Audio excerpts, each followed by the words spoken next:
Bugün yine çevik məsələsinə toxunmaq istəyirəm, çünki gündəmdir, reytingdir və bu adamın ətrafına çoxlu insanlar yığışır və bunun da kanal demək olar ki, artıq çərçivələrə sığmır. Mən daha fikirləşirəm, görəsən bu adamın ətrafında niyə görə bu qədər insan yığılır? Bəli, çevik, açıq, aydın, dili var, dilçəyi də var, gördüklərini danışır, bildiklərini danışır və hamısı da çılpaq şəkildə. Bizim deyə bilməyəcəyimiz, hamının bildiyi məsələləri insanlar bax bu yolla açıq şəkildə dediyim kimi həm müharibə veteranı qazidir, bütün son iki müharibədə iştirak edib və savadı da çox yüksəkdir.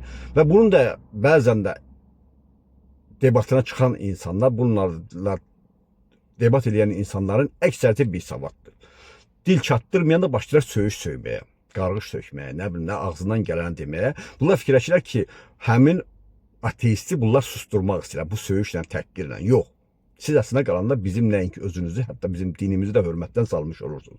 Çünki gənclər var, ətrafda neytral insanlar var, onlar baxırlar, fikir verirlər, görürlər ki, insan dil çatdırmayanda, savadı çatmayanda, qabiliyyəti çatmayanda başlayır söyüş söyməyə, təhqir söyməyə. Bu da fikirləşir ki, bizim dilimizdə, yəni bu insanlar bizim dinimizi təbliğ edirlər ya təmsil edirlər. Bax bu əsas təbliğat bax budur. Bir savadlı adamla dil çatmayana İslam tarixində hələ qədimdə belə hadisələr olub.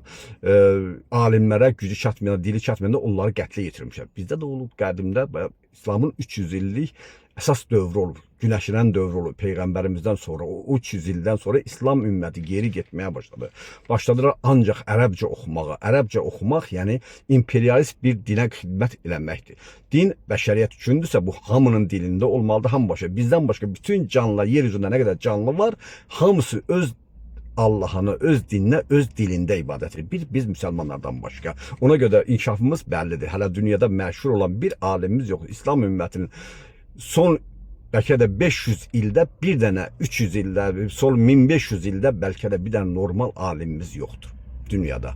Bax bu da bunun səbəbi əsas budur ki, biz oxuduğumuzu başa düşməyək. Bizə kimsə başıboş, qarnı yoğun bir molla başa salmalıdır. Bizim dinimizi bəzən təmsil edən bax bu başıboş, qarnı yoğun alçaq adamlardır. Bəzən biz tanıdığımız adamlar, son İslam dinini hörmətdən salan bisavadlar və onun ətrafında yığışanlardır. Məsələn də adam hamımızın tanığı bir əclafın, bir yaltağın və ya bəzən bir şərəfsizin biri bütün hamıya atıb qaçıb gizlənən adamlar sonra görsən, vay dini formada çıxdı ortaya, dinin dalında bu maska kimi gizlənir və bu adamlar dinimizi təmsil eləməklə bizi alçaldırlar və insanlar seçim qarşısına qalır ki, bir alçaq şərəfsizin biri hamımızın tanıdığı, sonra dinlə məşğul olunur, özünü ağıllı aparmağa çalışır. Bu da dinimizi